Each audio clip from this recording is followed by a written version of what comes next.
नागरिकांना जाहीरनामा प्रसिद्ध झाला। सांगली, मिरज आणि कुपवाड शहर महानगरपालिकेच्या 15 जानेवारीला होणाऱ्या निवडणुकीत अनेक नागरिकांकडून आलेल्या सूचनांचा मागोवा घेऊन नागरिक संघटनेचे कार्यवाहक वी.द. बर्वे यांनी जनतेचा जाहीरनामा प्रसिद्ध केला आहे। या जाहीरनाम्यात जनतेच्या प्रश्नांचा आणि महापालिका स्थापन झाल्यापासून प्रशासन आणि नगरसेवकांनी केलेल्या लूटमारीचा पंचनामा केलेला आहे। तसेच नागरिक संघटनेने विकासाची ब्लूप्रिंटही सादर केलेली आहे व कोट्यवधी रुपयांच्या भ्रष्टाचाराचा अहवालही विचारात घेऊन मतदारांनी जास्तीत जास्त चांगल्या व नागरिक संघटनेने जाहीर केलेल्या शपथपत्राला मान्यता देणाऱ्या उमेदवारांनाच निवडून द्यावे अशी वी.द. बर्वे यांनी मतदारांना विनंती केली आहे। मतदारांनी सर्व उमेदवारांकडून शपथपत्र भरून घ्यावे।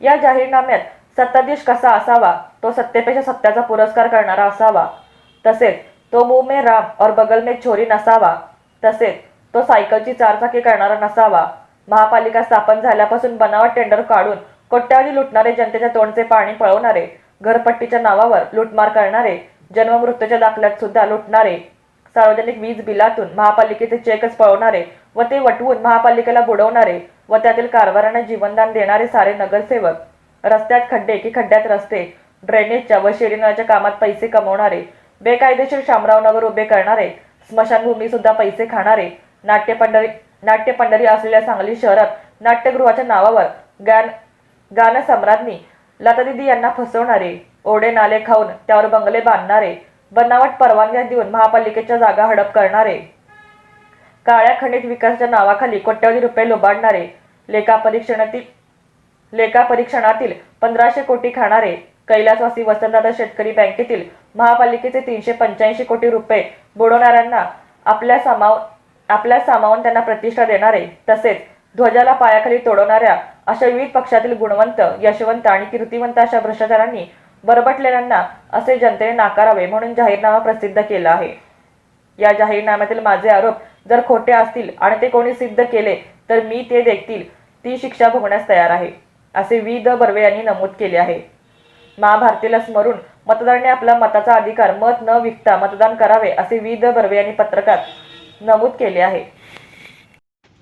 प्रेस कुणाची आहे? भाजपची आहे का? काय वाटतं?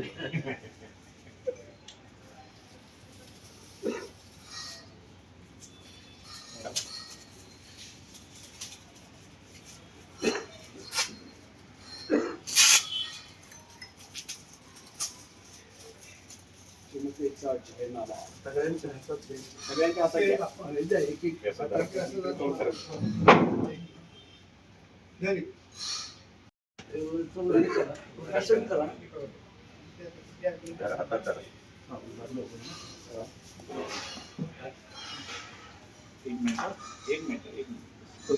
पाण्याच्या बाटल्या एक मिनिट थांबा। सगळ्या राजकीय पक्षात तुम्ही आघाडीवरती आहे। आता त्यासंबंधी बातमी आम्ही पेपरला लावलेली होत्या। कुठल्याही पक्षाचा तो उमेदवार असू दे, उमेदवार स्वच्छ, सामाजिक कार्याची आवड असणारा आणि ज्याला काहीतरी राजकीय पाठबळ किंवा संघटनात्मक काम आहे त्यात आम्ही सगळे कॉलममध्ये गाठलेलं आहे। असं स्वच्छ लोकांची प्रामाणिक राहणारे जे उमेदवार आमच्याकडे येतील, त्याचा राजकीय विचार कोणताही असतो, राजकीय विचाराचे आम्ही काही संबंध ठेवलेला नाही। उमेदवार व्यवस्थित घ्यायचे, त्यांनी आमचा शपथपत्र भरून द्यायचं आणि नागरिकांचा जो जाहीरनामा आम्ही तयार केलेला आहे तो नागरिकांचा जाहीरनामा जे स्वीकारतील अशा सर्वांना आम्ही ती उमेदवारी देणार आहे आणि 5 वर्ष प्रामाणिकपणे निष्ठेने जनतेसाठी त्यांनी काम करणारे शपथपत्र दिल्यानंतर अशी कोणतीही अडचण त्या ठिकाणी राहणार नाही। काही मंडळी येत आहेत, फॉर्म भरून देत आहेत, संपर्कात आहेत, फोन करतायत आम्हाला।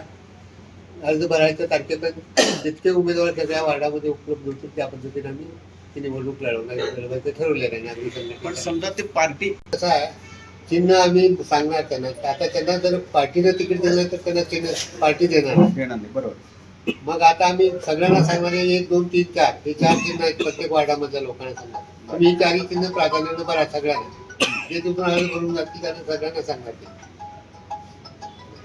आम्ही 5 मिनिटात करतो। म्हणजे नागरिक संघटना म्हणून मी केलेलं आहे। तर अशा ज्या चांगल्या लोकांनी उद्या तुमच्याकडे मतदार आले उमेदवार की त्यांना आपण म्हणा की हे शपथपत्र भरून द्या। समजा तुम्हाला असं वाटलं यातलं एखादं वाक्य ते तुम्ही काढू शकता की हे नको, पण आम्ही काय म्हटलंय, तुमच्या पक्षात ज्या पक्षाने निवडून याल त्या पक्षात 5 वर्ष प्रामाणिकपणे राहा।